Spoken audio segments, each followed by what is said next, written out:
આહવા ડાંગના અંતરિયાળ ગામમાં અનાથ બાળકીઓને જીવન જરૂરી વસ્તુઓનું વિતરણ એચ&ડી સંસ્થા દ્વારા કરવામાં આવ્યું।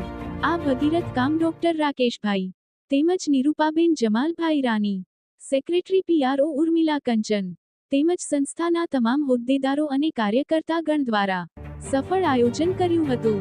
એચ&ડીના વરિષ્ઠ નાગરિકો પણ આ પ્રોગ્રામમાં હાજરી આપી હતી। ડાંગ જિલ્લામાં વાતાવરણ ખૂબ જ રાહમનું હતું। જોરદાર કડાકા ભડાકા સાથે વરસાદી માહોલમાં દરેક કાર્યકર્તાઓએ આહવા ડાંગના અંતરિયાળ ગામમાં આવી સેવા આપી હતી। બ્યુરો રિપોર્ટ, રિપોર્ટર દક્ષાબેન ભાવસાર, જિલ્લા ડાંગ।